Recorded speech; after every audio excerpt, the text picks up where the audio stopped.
Sesungguhnya orang-orang yang membawa berita bohong itu adalah dari golongan kamu juga. Janganlah kamu kira bahwa berita bohong itu buruk bagi kamu, bahkan ia adalah baik bagi kamu. Tiap-tiap seseorang dari mereka mendapat balasan dari dosa yang dikerjakannya. Dan siapa di antara mereka yang mengambil bagian yang terbesar dalam penyiaran berita bohong itu, baginya azab yang besar pula. Al-Quran Surah An-Nur ayat 11. Dalam kisah ini, Ummul Mukminin Aisyah radhiyallahu anha mengisahkan, kontan kesusahan telah lenyap dari hati Rasulullah sallallahu alaihi wasallam. Beliau tersenyum bahagia. Kalimat yang kali pertama beliau katakan ialah, bergembiralah Aisyah, Allah subhanahu wa ta'ala telah membebaskanmu. Lalu ibuku berkata kepadaku, berdirilah kepada Nabi. Aku berkata, demi Allah, aku tidak akan berdiri kepada Nabi Sallallahu Alaihi Wasallam dan aku tidak akan memuji kecuali hanya kepada Allah Subhanahu Wa Taala. Dialah yang menurunkan wahyu yang membebaskan diriku.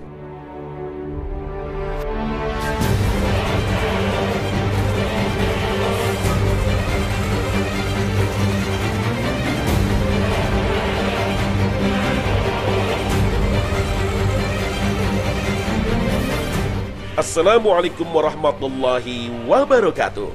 Selamat pagi pemirsa Trans 7. Khazanah Ensiklopedia Islam Dunia pagi ini kembali dengan kisah masa cinta para wanita terbaik yang dijanjikan Allah akan mendapatkan lelaki terbaik, dan lelaki terbaik akan mendapatkan wanita terbaik pula. Sebelum masa kenabian, Sayyidina Muhammad SAW menikahkan dua putri beliau dengan dua putra Abu Lahab bin Abdul Muttalib. Ruqayyah menikah dengan Utbah bin Abu Lahab, dan Ummu Kulthum menikah dengan Utaibah bin Abu Lahab. Namun pernikahan itu tak berjalan lama. Berawal dari pengangkatan Muhammad SAW sebagai Nabi Allah dan kemudian turun surat Al-Lahab, maka Abu Lahab dan istrinya Ummu Jamil menjadi berang. Dia berkata kepada dua putranya, Utbah dan Utaibah, haram jika kalian berdua tidak menceraikan kedua putri Muhammad. Akhirnya kembalilah dua putri yang mulia ini dalam keteduhan naungan ayahanda Sayyidina Muhammad dan Bunda Khadijah sebelum sempat dicampuri suami mereka. Bahkan dengan itulah Allah selamatkan keduanya dari musuh-musuh Allah. Ruqayyah dan Ummu Kulthum pun berislam bersama ibunda dan saudari-saudarinya. Allah subhanahu wa ta'ala memberikan ganti yang jauh lebih baik. Ruqayyah binti Rasulullah SAW disunting oleh seorang sahabat mulia, Utsman bin Affan radhiyallahu anhu. Saat kaum muslimin meninggalkan negeri Makkah untuk hijrah ke Madinah, Utsman bin Affan radhiyallahu anhu kembali membawa Ruqayyah radhiyallahu anha. Ummu Kulthum radhiyallahu anha berhijrah bersama keluarga Rasulullah. Tak berapa lama mereka tinggal di Madinah, bergema seruan perang Badar. Para sahabat bersiap untuk menghadapi musuh-musuh Allah. Namun bersamaan dengan itu, Ruqayyah diserang sakit. Rasulullah SAW pun memerintahkan Utsman bin Affan radhiyallahu anhu untuk tetap tinggal menemani istrinya. Di antara malam-malam peristiwa Badar, Ruqayyah binti Muhammad wafat karena sakit yang diderita. Utsman bin Affan sendiri yang turun untuk meletakkan jasad istrinya di dalam liang kubur. Saat diratakan tanah pekuburan Ruqayyah radhiyallahu anha, terdengar kabar gembira akan kegemilangan pasukan muslimin melibas kaum musyrikin yang diserukan oleh Zaid bin Harithah radhiyallahu anhu. Sepeninggal Ruqayyah radhiyallahu anha, sang sahabat Umar bin Khattab radhiyallahu anhu menawarkan kepada Utsman bin Affan untuk menikah dengan putrinya Hafsah yang kehilangan sang suami di medan Badar. Namun saat itu Utsman dengan halus menolak. Datanglah Umar bin Khattab ke hadapan Rasulullah sallallahu alaihi wasallam mengadukan kekecewaannya. Ternyata Allah Subhanahu wa Ta'ala memilihkan yang lebih baik dari itu semua. Rasulullah Shallallahu Alaihi Wasallam meminang Hafsah radhiyallahu anha untuk dirinya dan menikahkan Utsman bin Affan radhiyallahu anhu dengan putrinya Ummu Kulthum radhiyallahu anha. Peristiwa ini tercatat pada bulan Rabiul Awal tahun ketiga setelah hijrah. 6 tahun berlalu, ikatan kasih itu harus kembali terurai. Ummu Kulthum radhiyallahu anha kembali ke hadapan Robnya pada tahun ke-9 setelah hijrah, tanpa meninggalkan seorang putra bagi suaminya. Jasadnya dimandikan oleh Asma bin Umais dan Safiyah binti Abdul Muttalib radhiyallahu anhuma.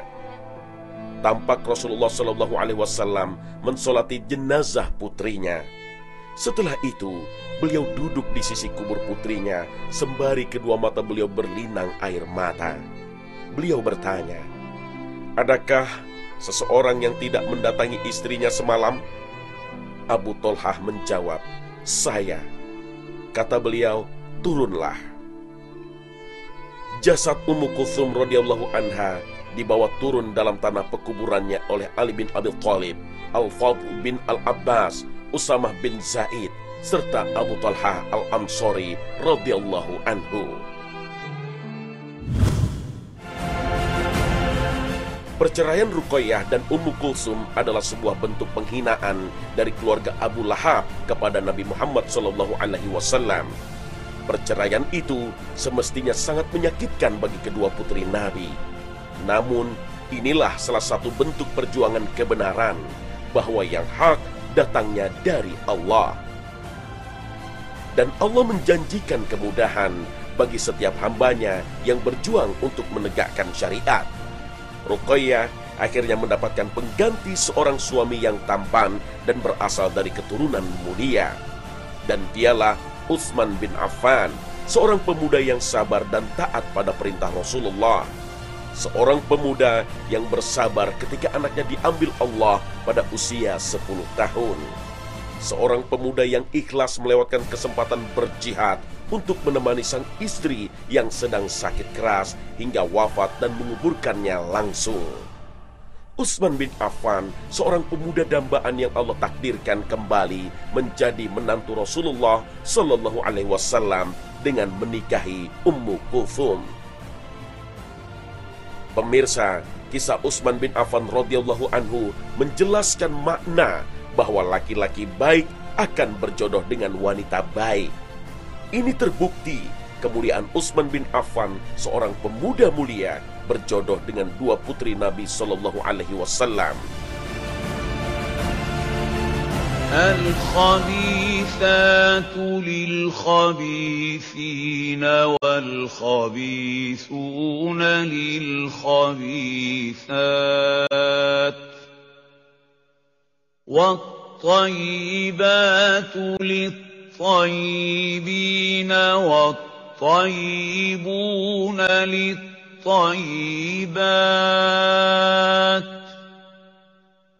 أولئك مبرؤون مما يقولون لهم مغفرة ورزق كريم.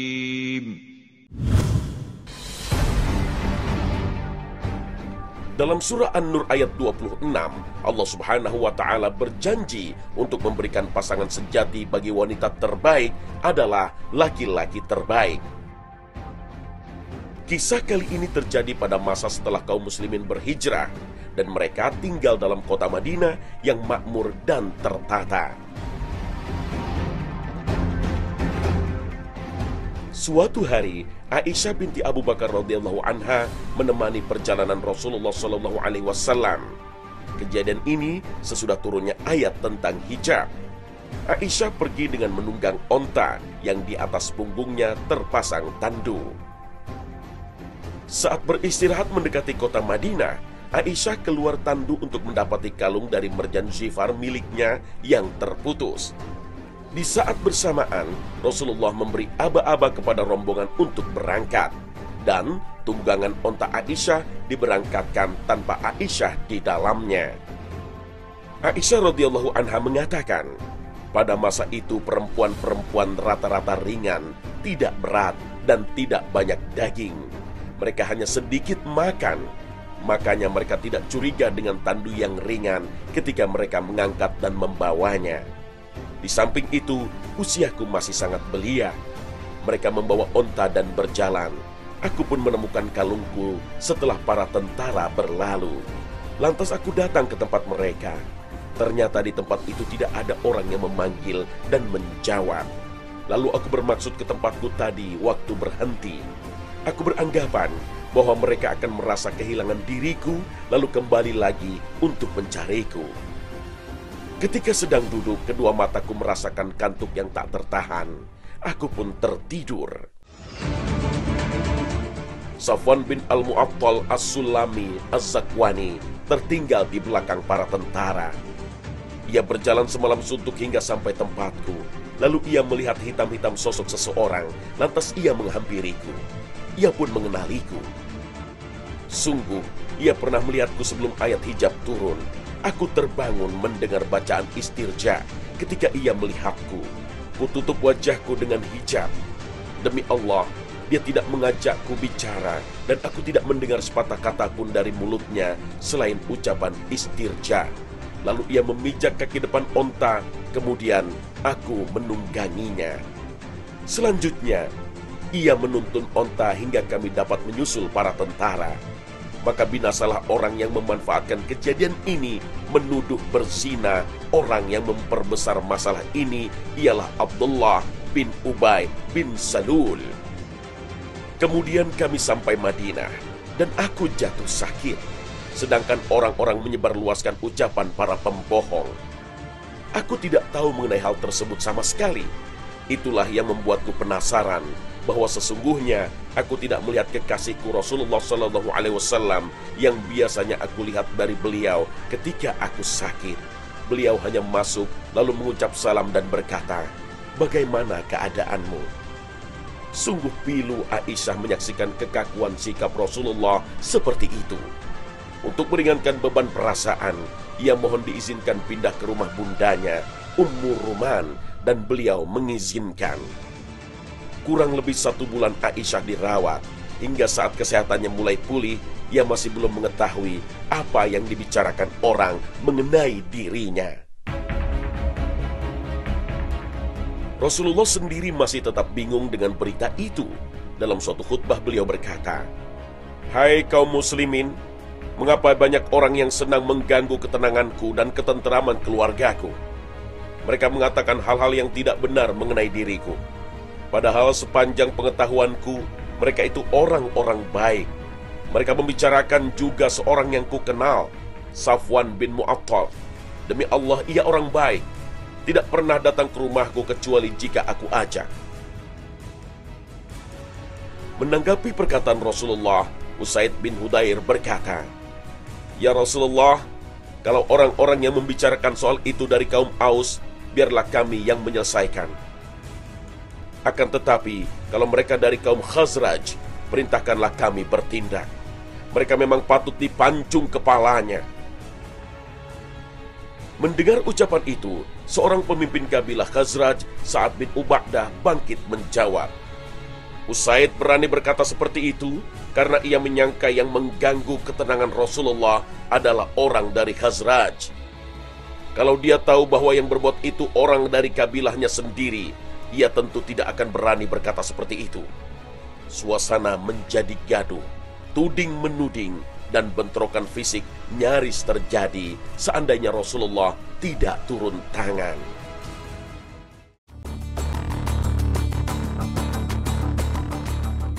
Akhirnya, berita ini sampai juga ke telinga Aisyah lewat wanita dari kaum Muhajirin. Alangkah terkejutnya Aisyah mendengar berita itu sehingga badannya terkulai lemas. Ia sekarang mengerti sikap kaku Rasulullah terhadap dirinya, tentu disebabkan berita ini.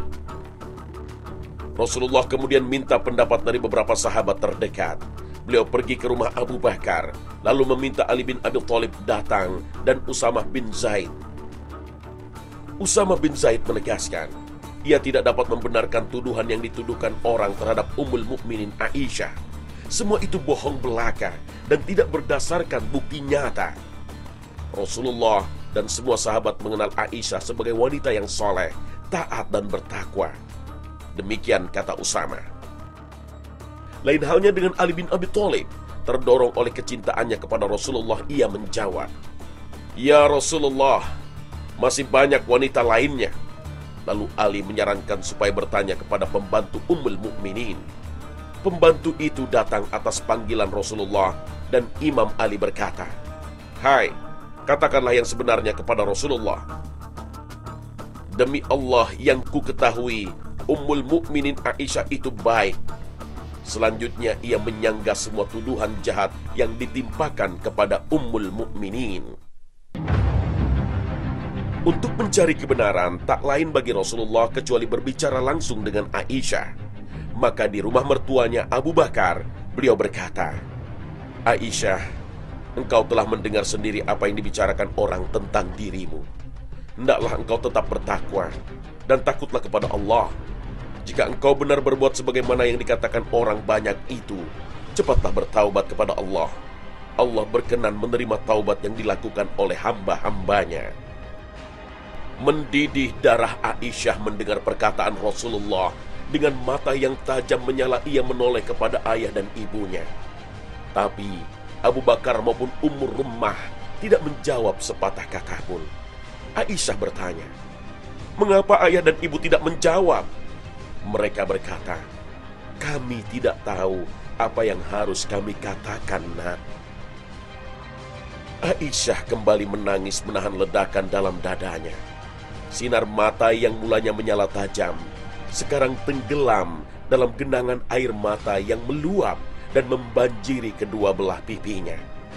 Ia berkata kepada Rasulullah, "Demi Allah, aku tidak akan bertobat mengenai itu kepada Allah, karena aku tidak merasa berbuat. Aku tahu jika aku bertobat itu berarti aku membenarkan semua yang dikatakan orang mengenai diriku. Allah Maha mengetahui bahwa aku tidak melakukan perbuatan yang dituduhkan itu. Tetapi kalau aku membantah, tak ada orang yang mau percaya." Sambil mengeringkan air mata, ia melanjutkan, "Aku hanya dapat mengatakan seperti yang dahulu pernah dikatakan oleh ayah Nabi Yusuf, bersabar lebih baik, dan kepada Allah sajalah aku mohon pertolongan atas apa yang kalian ceritakan." Suasana berubah menjadi hening. Semua terpaku diam. Sampai ketika Rasulullah hendak beranjak pergi, tiba-tiba beliau menerima wahyu. "Sesungguhnya orang-orang yang membawa berita bohong itu adalah dari golongan kamu juga. Janganlah kamu kira bahwa berita bohong itu buruk bagi kamu. Bahkan ia adalah baik bagi kamu. Tiap-tiap seseorang dari mereka mendapat balasan dari dosa yang dikerjakannya. Dan siapa di antara mereka yang mengambil bagian yang terbesar dalam penyiaran berita bohong itu, baginya azab yang besar pula." Al-Quran Surah An-Nur ayat 11. Dalam kisah ini, Ummul Mukminin Aisyah radhiyallahu anha mengisahkan, kontan kesusahan telah lenyap dari hati Rasulullah SAW. Beliau tersenyum bahagia. Kalimat yang kali pertama beliau katakan ialah, "Bergembiralah Aisyah, Allah Subhanahu wa Ta'ala telah membebaskanmu." Lalu ibuku berkata kepadaku, "Berdirilah kepada Nabi." Aku berkata, "Demi Allah, aku tidak akan berdiri kepada Nabi SAW dan aku tidak akan memuji kecuali hanya kepada Allah Subhanahu wa Ta'ala. Dialah yang menurunkan wahyu yang membebaskan diriku."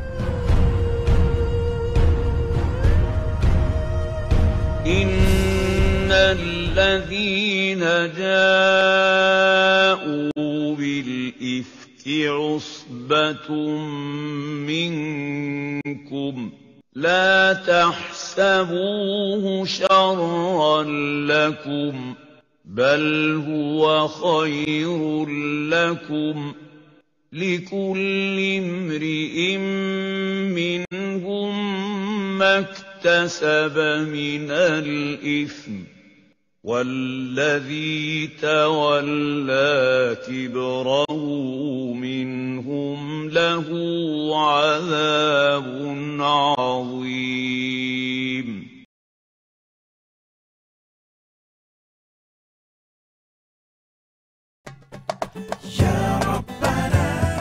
Nah pemirsa, inilah akhir kebersamaan kami. Semoga tayangan kami hari ini mampu melengkapi wawasan Islami Anda, sehingga jalan kehidupan Anda sesuai dengan prinsip Al-Quran dan Hadis menjadi semakin terang. Dan buktikan dalam hidup kita bahwa wanita baik-baik hanya untuk laki-laki baik-baik pula. Akhir kata, wassalamualaikum warahmatullahi wabarakatuh.